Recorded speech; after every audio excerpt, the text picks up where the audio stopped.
할까? 여러분 상상이 안 되시죠? 네, 하나님께서는 구원의 계획을 벌써 창세기부터 계획하고 계셨다. 그 복선, 그 암시가 오늘 말씀에 뚜렷하게 잘 나타납니다. 여러분이 저와 함께 읽은 이 본문을 소위 원시복음, 태초의 복음, 창세기도 복음이 있나요? 너무 잘 들어 있습니다. 오늘 창세기 3장은 인간과 관련된 아주 중요한 주제들이 다 담겨 있습니다. 죄의 본질이 무엇인지, 죄는 어떻게 시작했는지, 또 그리고 죄의 현상은 무엇이고 죄의 결과와 심판은 무엇인지, 그런 우리 죄인을 향한 하나님의 구원 계획은 무엇인지, 이것들이 집약적으로 다 담겨 있습니다. 왜 창세기부터 이 얘기를 할까? 하나님의 구원 계획은 갑작스러운 것이 아니라 치밀하게 잘 계획되고 준비된 것이 예수님 때에 이르러 성취되었다라는 것을 보여주시려고 하나님은 이렇게 복선을 깔고 암시했다는 것을 알 수가 있습니다. 그래서 오늘 질문은 이겁니다. 하나님께서 예수 그리스도를 통해서 구원하시려는 계획이 어떻게 나타나 있습니까? 그리고 그것이 어떻게 실현되었습니까? 이것을 통해서 하나님이 예수 그리스도 통해서 우리를 구원하시려는 것이 이런 의미였구나, 이렇게 구원하셨구나라는 것을 깨닫고 구원의 의미를 되새기고 진정으로 구원을 누리며 또 구원을 얻기 위하여 전하며 살아가는 저와 여러분 되기를 소망합니다. 먼저 창세기에는 예수 그리스도란 말이 단 한 군데도 나오지 않지만 예수 그리스도께서 불순종을 순종으로 바꾸셔서 우리에게 구원을 베푸셨다는 것을 우리에게 분명하게 보여줍니다. 그럼 인간은 어떻게 했는가? 불순종으로 살았다는 거죠. 그럼 하나님 예수 그리스도는 어떻게 했는가? 그 불순종의 죄를 순종으로 바꾸셔서 우리에게 구원을 주셨다는 뜻입니다. 오늘 3장 4절에 보니까 그 1절 보면 나오죠. 뱀이 하나님이 지으신 들짐승 중에서 가장 간교하다고 그랬어요.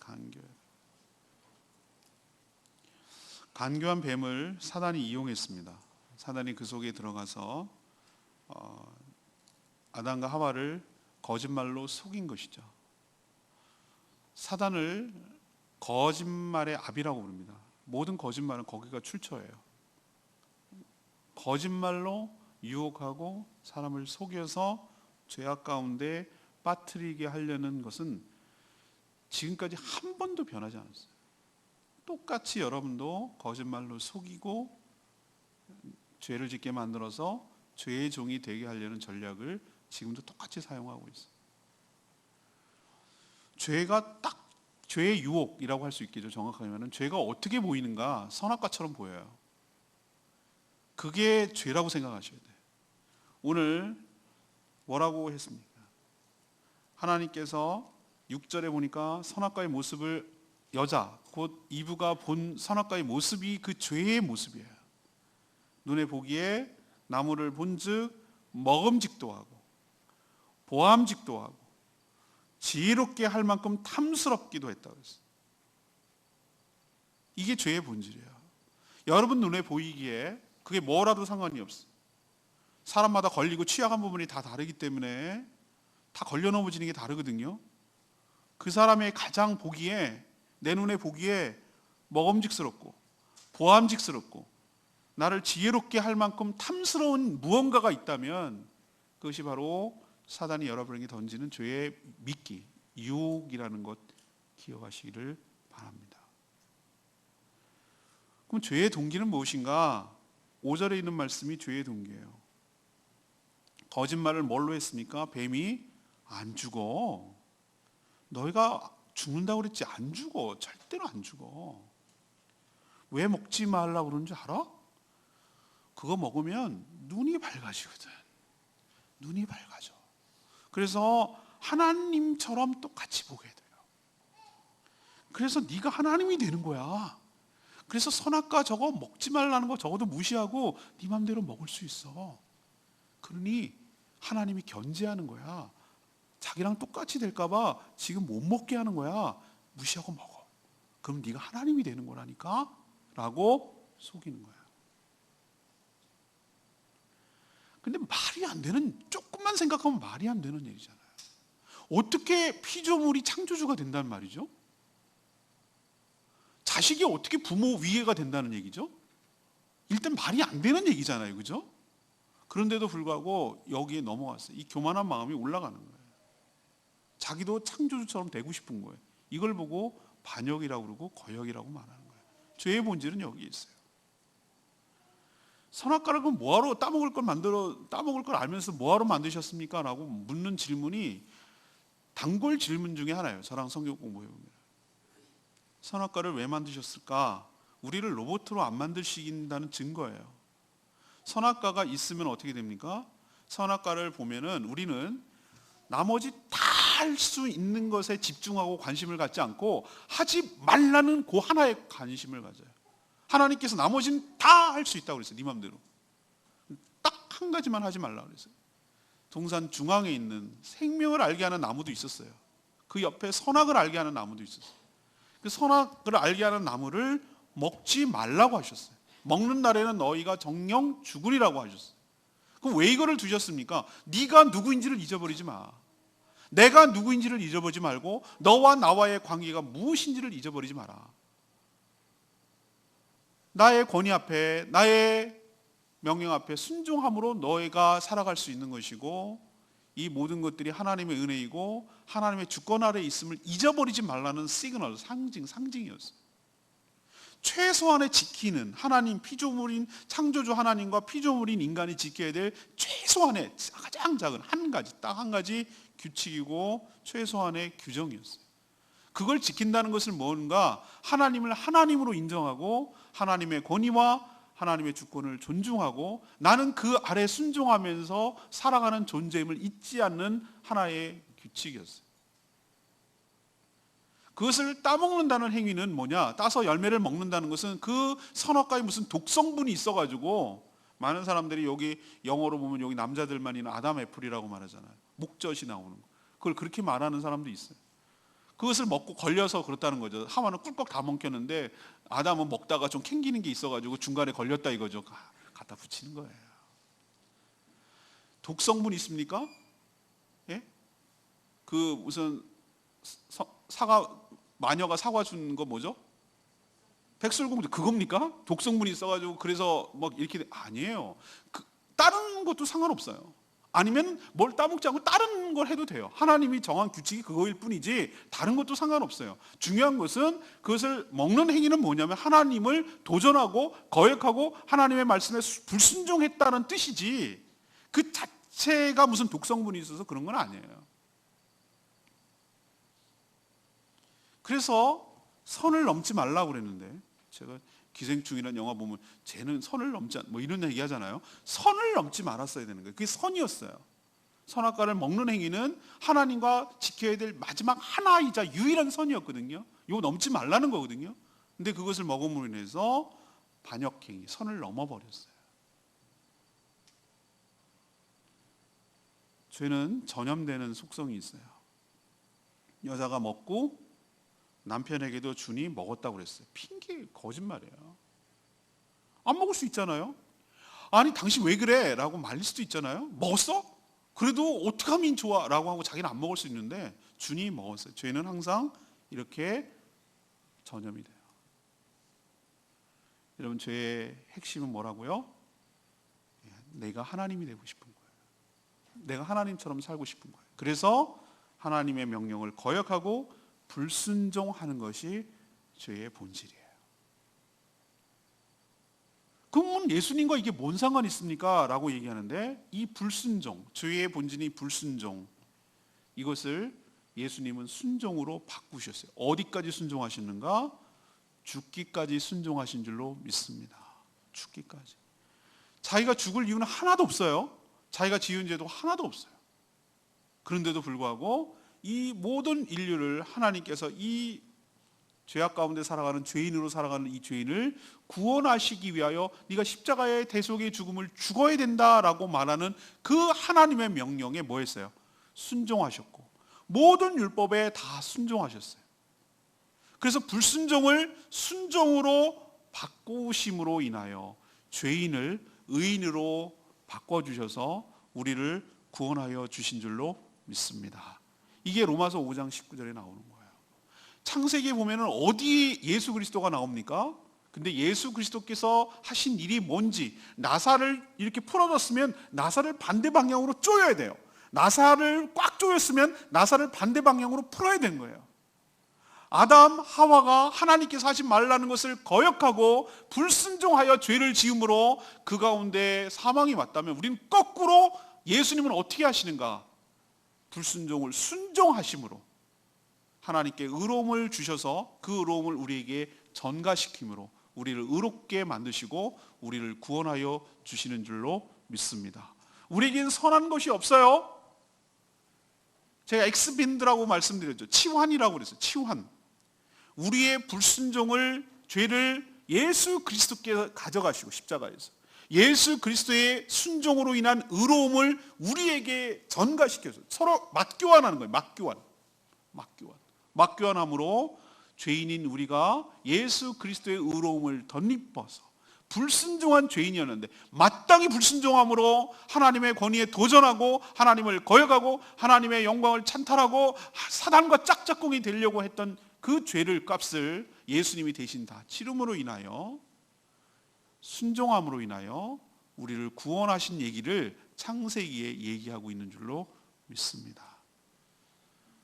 두 번째 얘기를 볼까요? 그럼 어떻게 우리를 구원하셨는가?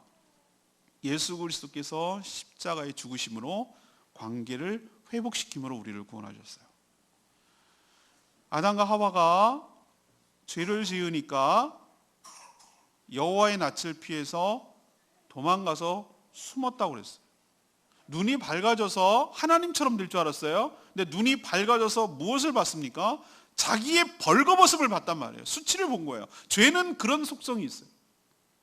자기를 보호해주는 하나님의 관계가 깨지니까, 자기를 보호해주고 자기를 그렇게 해도 전혀 부끄러움을 못 느끼던 관계가 깨지니까 자기가 부끄러워지기 시작하고 그 죄에 대한 결과인 형벌이 두려워서 숨기 시작하는 거예요. 이게 죄로 나타나는 현상 중에 하나예요.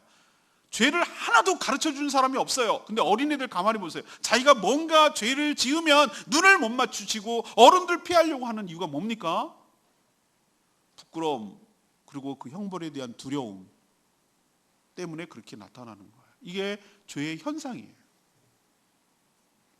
여호와의 소리를 전에도 들었는데 그때는 숨지 않았어요. 여호와의 소리가 반가웠어요. 하나님과 교제하고 하나님과 얘기했어요. 자연스럽게 들렸어요. 지금처럼 하나님의 소리가 안 들린 적이 없었어요. 죄를 짓기 전에는 우리가 대화하듯이 영이 살아있기 때문에 하나님과 대화하는 것이 전혀 막힘이 없었어요. 그냥 일상적으로 마치 텔레파시 통하듯이 하나님과 영적으로 얘기하는 것이 전혀 장애물이 없었어요. 죄를 짓고 나니까, 관계가 깨지고 나니까 이렇게 하나님의 음성을 들을 수가 없는 거예요. 수신이 안 되는 거예요. 송신을 해주셔도. 또 하나, 죄를 짓고 나니까 나타나는 현상이 있죠. 책임 전가하고 핑계를 대는 거예요. 합리화를 하는 거예요. 우리도 아이들 죄를 지은 거 보면은 너 왜 그랬어? 그러면은 얼마나 청산유주처럼 말 잘하는지 몰라요. 여러분이 하는 거 있잖아요. 맨날 막 이유가 10가지도 넘어. 막 이래서 그랬고 저래서 그렇고 뭐 이렇고 저랬고 이렇게 저랬고 막 그럴 때는 기가 막히게 말을 잘해. 그리고 자기가 책임을 지지 않으려고 남에게 책임을 전가시키는데 굉장히 능해요. 죄를 지은 죄인들의 특징 중에 하나예요.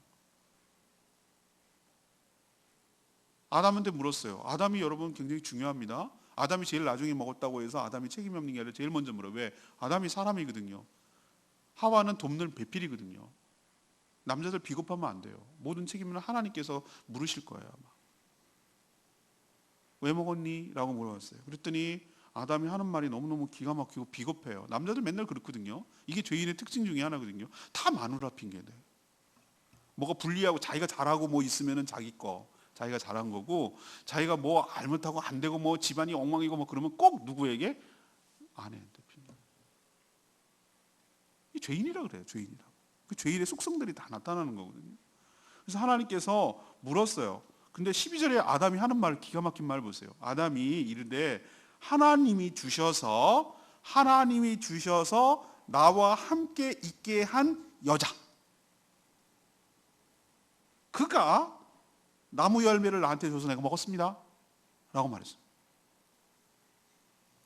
그 전에는 뭐라고 고백했죠? 잠들게 해가지고 데리고 오니까 하와를 처음 보는 아담의 고백이 2장 23절에 나오거든요. 아담이 이르되 이는 내 뼈 중에 뼈요 살 중에 살이라, 이렇게 표현했어요. 뼈 중에 뼈는 나라는 얘기, 자기 이렇게 말하는 우리 표현하기 애칭이 있잖아요. 그게 당신은 나야, 내가 곧 당신이고, 그게 이 표현이에요. 살 중에 살이고 뼈 중에 뼈요. 이렇게 말했던 사람이 하나님이 주신 저 여자가 먹겠다고 얘기하는 거예요. 그러니까 싹 바뀌어지는 거죠. 살 중에 살, 뼈 중에 뼈, 그러다가 살 중에 군살이고 뼈 중에 잡뼈고 뭐 이렇게 나오는 거예요. 제가 하나님이 줬죠. 이 핑계가 핵심이 뭐냐면은 하나님이 책임 있다는 거예요. 하나님이 주셨잖아요, 저 여자. 하나님이 주신 저 여자가 먹게 했습니다. 이 얘기는 하나님 책임이에요. 내 책임 아니에요. 라고 지금 책임을 누구에게 하는 거예요? 전가시킵니다. 이게 죄인의 모습이에요. 그럼 하와에게 물어보면 뭐라고 대답하게? 똑같은 패턴이에요. 말을 안 해서 그렇지, 뱀이, 하나님이 만든 저 뱀이 나를 꿰어서 꼬셔서 내가 넘어갔습니다 라고 말하는 공통점이 있다면 뭐예요? 다 누구 탓하는 거죠? 결국은 다 하나님 탓하는 거예요. 이게 죄인의 모습이에요. 자기가, 여러분 쭉 지금까지 살펴보세요. 자기가 잘못했다고 말하는 사람 단 한 명이라도 여러분 찾아본 적 있습니까? 없습니다. 항상 핑계대고 변명하고 이런 거 굉장히 능합니다. 어쩔 수 없었어, 너라도 그랬을걸, 뭐 이런 식으로 하고, 쟤는 더해요, 쟤 때문이라니까요 라고 말하고, 궁극적으로 말한 거 하나님은 다 아셨을 거 아니에요. 교회에서도 보면 다 목사 탓이야. 다 목사 탓. 너 때문이야, 네가 그래서 그런 거야, 이렇게 나한테 책임이 다 오더라고. 나라도요, 대통령 탓이야. 다 집값이 떨어져도 뭐 취업이 안 돼도 뭐다 대통령 탓이야. 난 그거 왜 하는지 모르겠어요. 그런 욕이나 맥나면은. 이게 죄인의 속성이에요. 집안이 안 되고 뭐 그러잖아, 다 남편 탓이야, 가장 탓이야, 당신이 무능해서 그래, 이렇게 나오는 거예요. 그 궁극적으로는 어디 탓을 하고 싶은 거죠? 하나님 탓을 하고 싶은 거예요. 자기가 다 저질러 놓고. 이게 죄인의 모습이에요.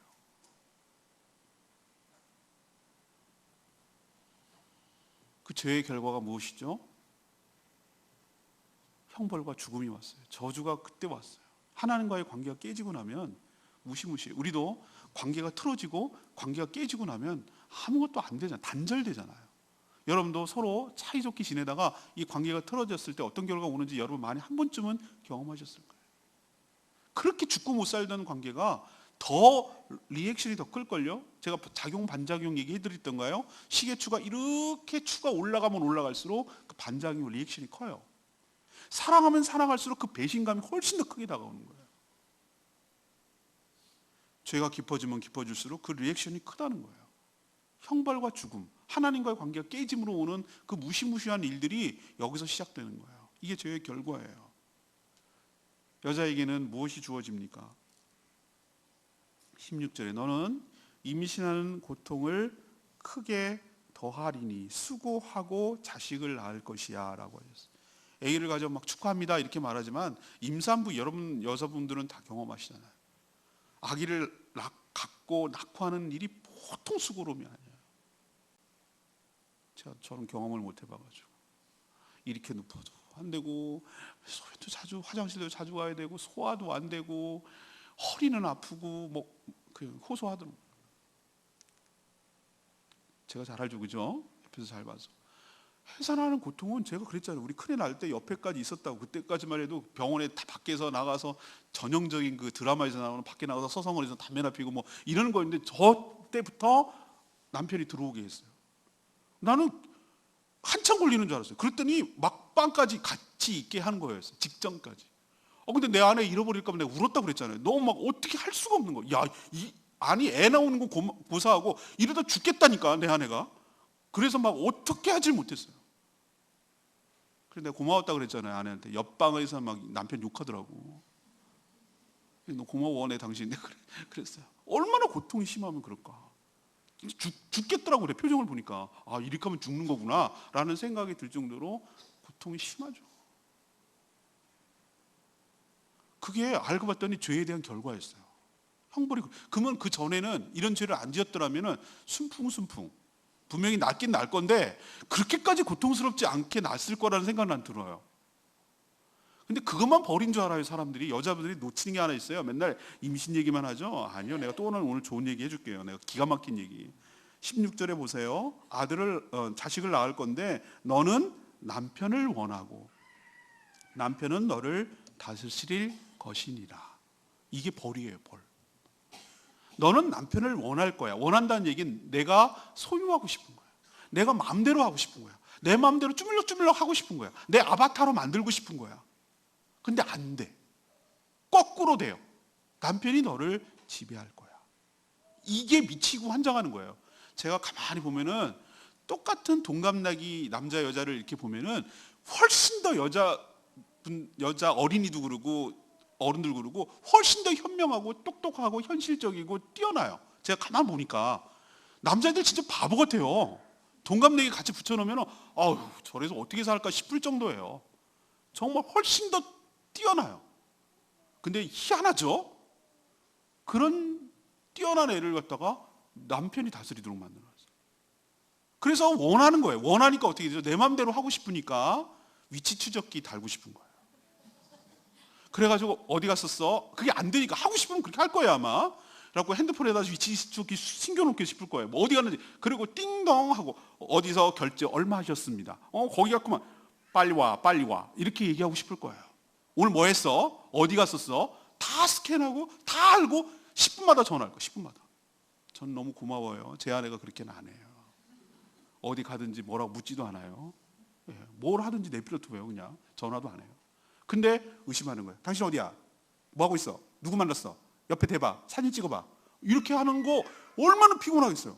근데 왜 그렇게 할까라고 했더니 그게 벌이라니까. 알고 보니까 남편을 원하는 거예요. 내 마음대로 하고 싶은 거예요. 근데 마음대로 안 되는 게 벌이라고요. 그렇게 하고 싶은데 안 되는 거예요. 이게 벌이에요. 어디서 나오냐고요? 거기 여기 성서에 나오잖아요. 남편을 원하지만 남편이 너를 지배할 거야.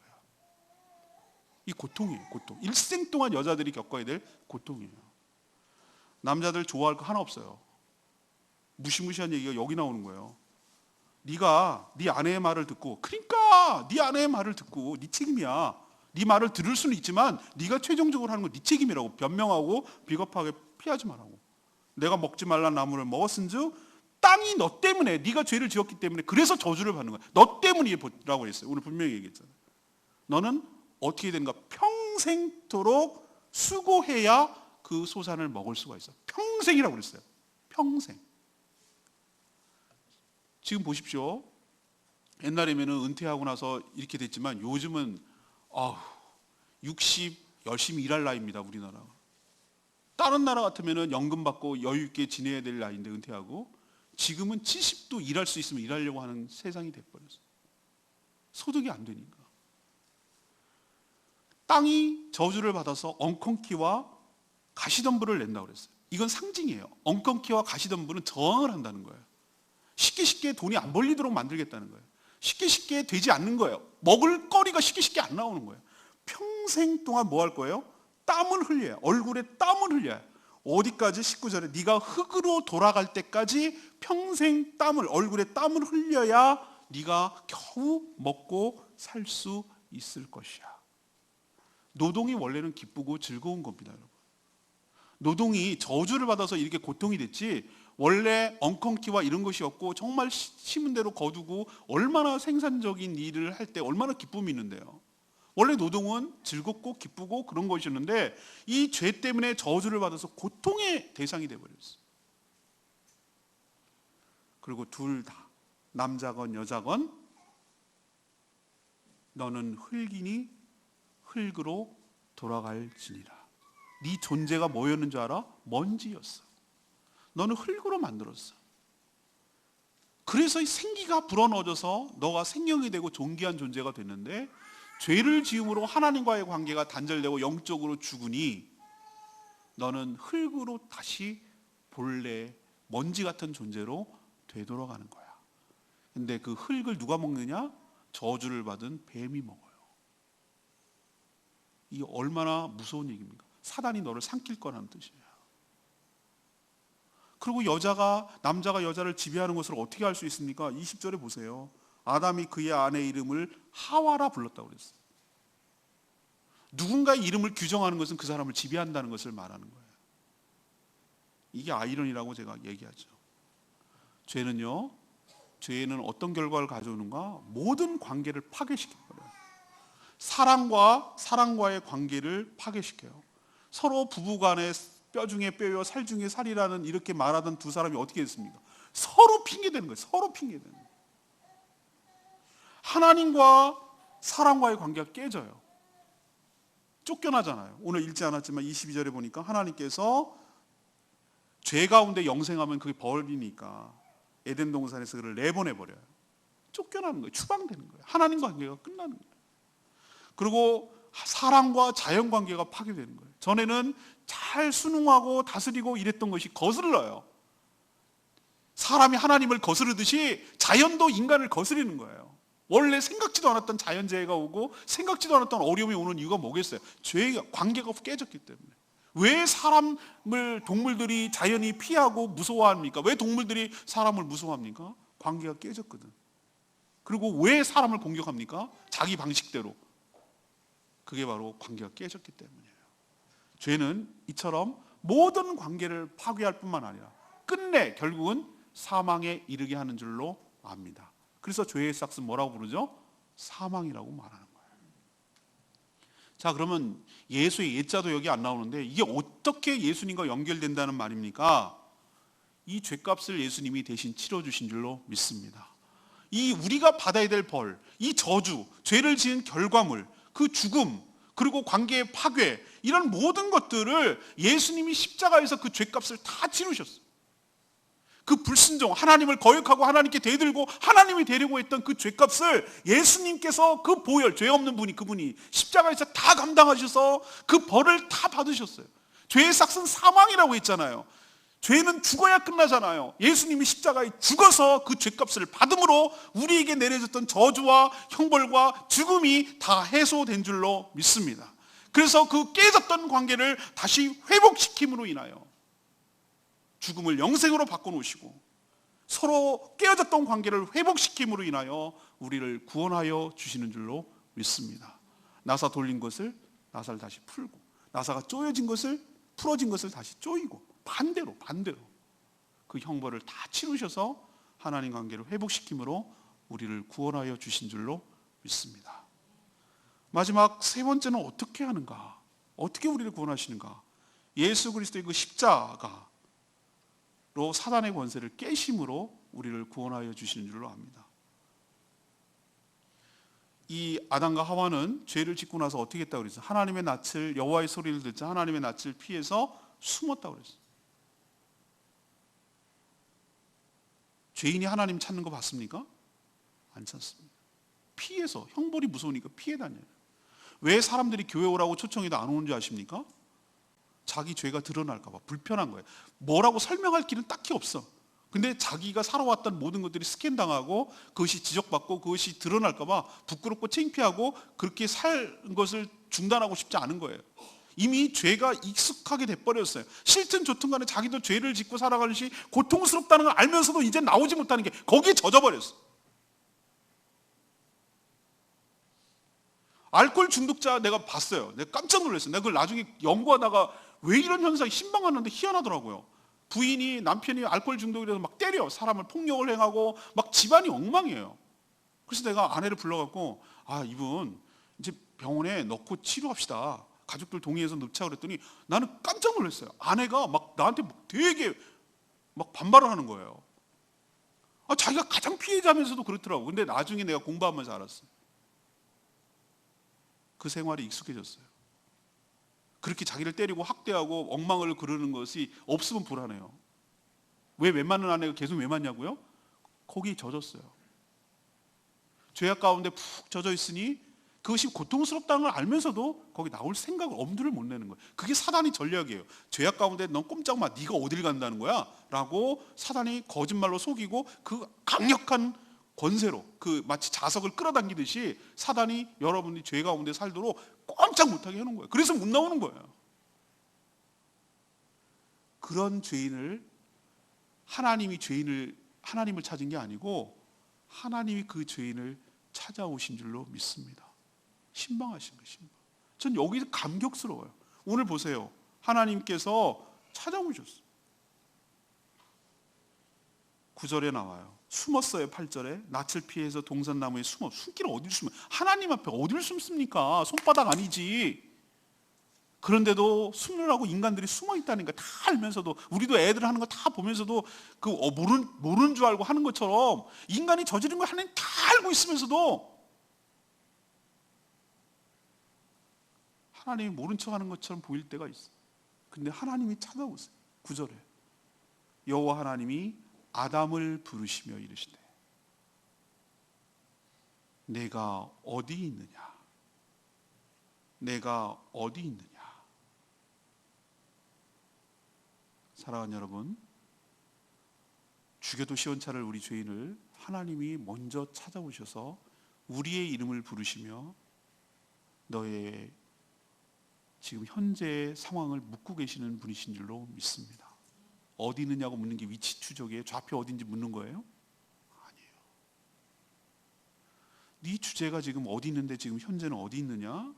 네 신분이 뭔데 지금 어디 있느냐? 네 본분이 뭔데? 네 사명이 뭔데 지금 어디 있느냐라고 묻는 거예요. 우리에게. 너게 원래 그럴 자가 아니었잖아. 네가 해야 될 일이 있잖아. 네 위치가 있잖아. 네 주제와 신분이 있잖아. 그걸 망각하고 하나님께 도전하고 마음대로 살고 하지 말라는 것 하고 그걸 묻는 거예요. 하나님께서. 그걸 보라는 거예요. 그걸 직시하고 인정하고 시인하는 거예요. 그래야 회복이 되니까. 그걸 부정하지 말라는 거. 네 위치를 보라는 거. 네가 왜 숨니? 네가 원래 숨는 자가 아니었잖아.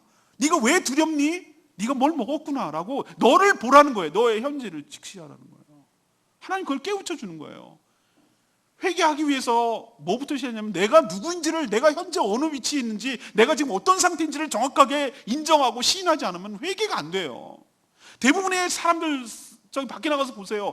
당신은 지금 현재 어디에 있습니까? 당신은 지금 죄인인 것을 인정. 내가 왜 죄인이야? 내가 뭘 잘못했다고 그래? 대부분 가서 다 똑같이 얘기합니다. 절대 인정하지 않아요. 내 자리가 어쨌다고? 내가 뭘 잘못했는데? 이렇게 나옵니다. 하나님 묻고 있는데도 대답하지 않아요. 네가 어디 있느냐라고 묻는데 거짓말을 해요. 아닌 척해요.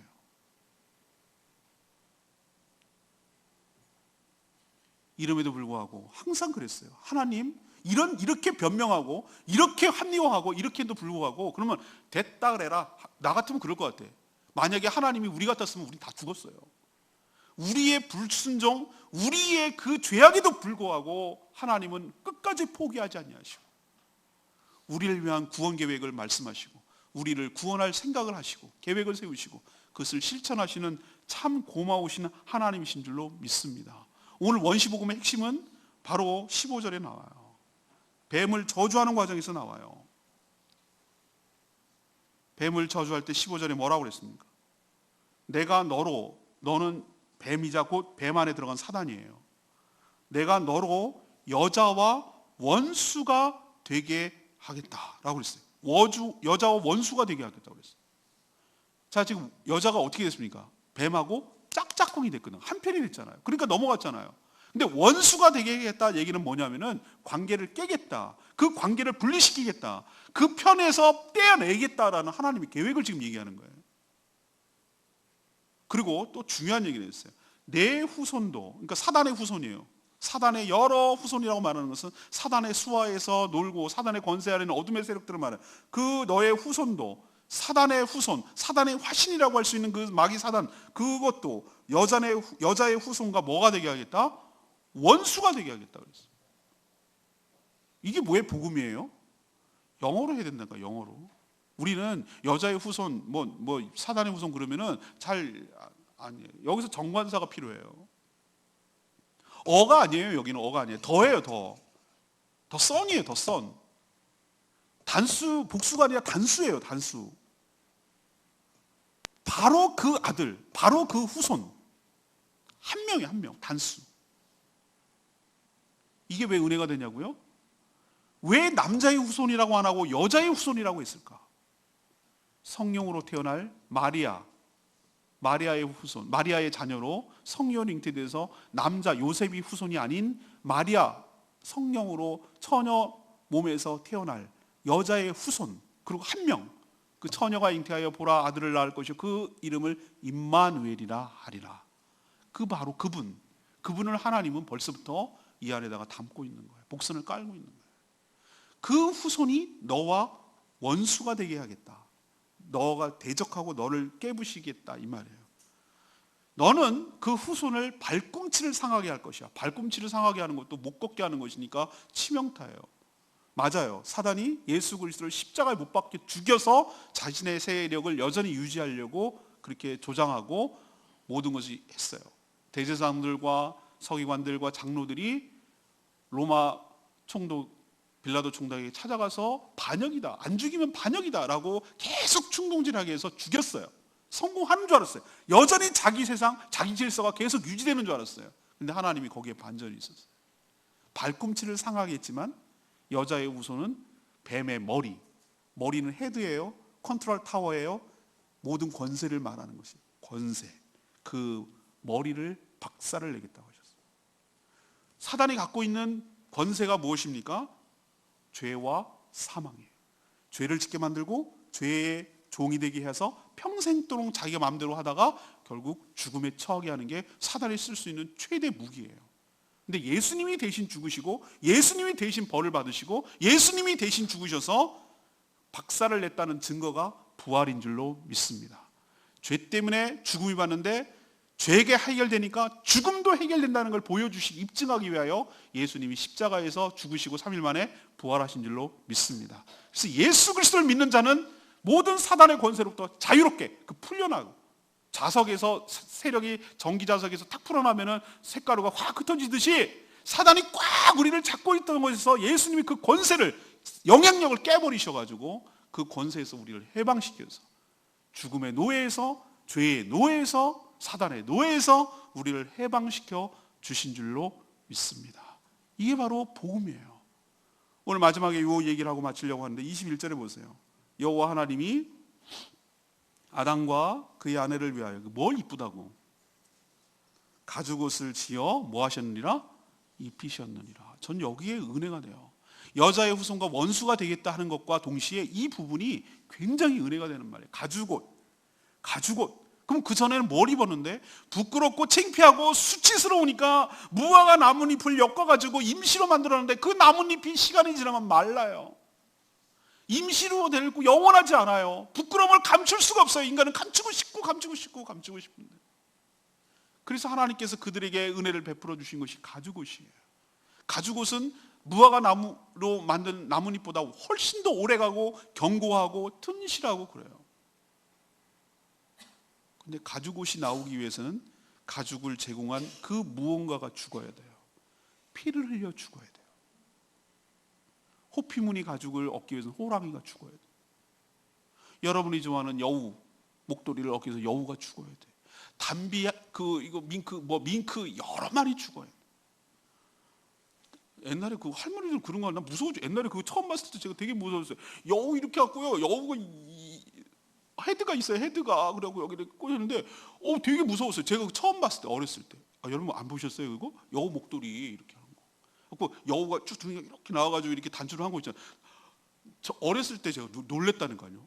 근데 그래서 여우 같다 그랬나? 여우 같다 그랬잖아요. 막. 그런데 가죽옷 하나 하기 위해서 여러 마리 죽어야 됩니다. 사람보다 커야 되잖아요. 한 명도 아니고 아내까지 줬단 말이에요.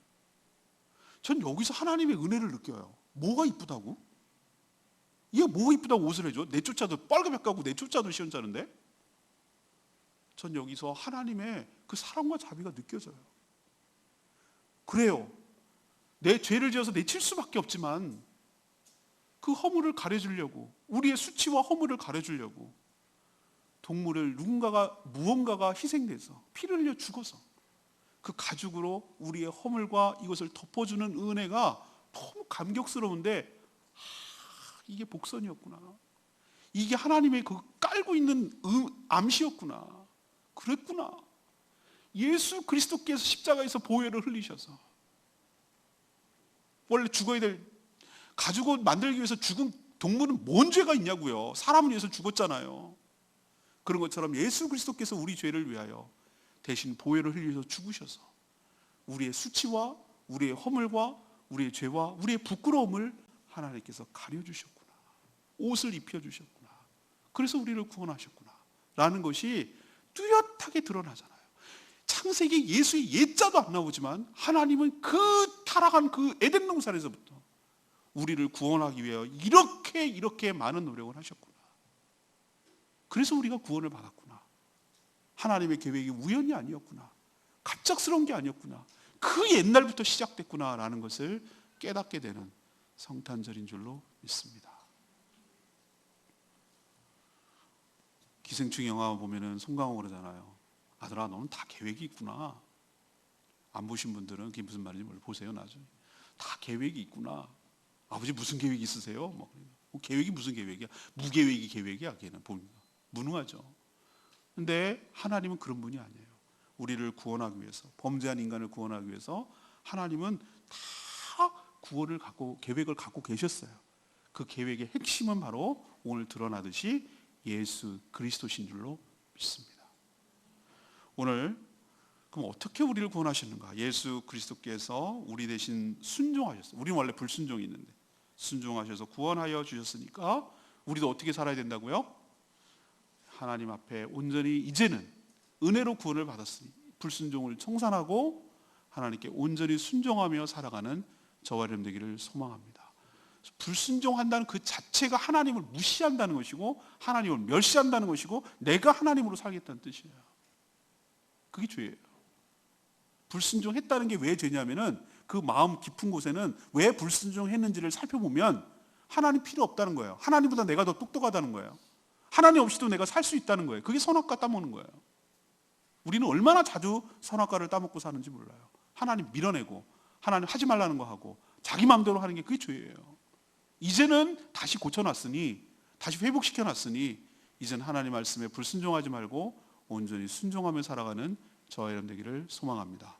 두 번째는 예수 그리스도께서 대신 죽어서 그 우리가 죽어야 될 것을 대신 죽어서 틀어졌고 깨졌던 관계를 다시 회복시켜놨으니 우리도 하나님과 화목하고 사랑과 화목하고 자연과 화목하고 관계를 개선하고 좋은 관계를 유지하도록 힘쓰며 살아야 될 줄로 믿습니다. 세 번째는 무엇입니까? 우리를 죄와 사망에서 우리를 해방시키고 자유함을 주셨으니 그 하나님께 자유를 또 죄 짓는 일에 사용하지 말고 거룩한 일에 사용하고 온전히 순종하며 살아가는 저와 여러분 되기를 소망합니다. 하나님의 구원 계획 하셨으니 그 구원 계획대로 살아가는 저와 여러분 되기를 소망합니다. 찬양집 38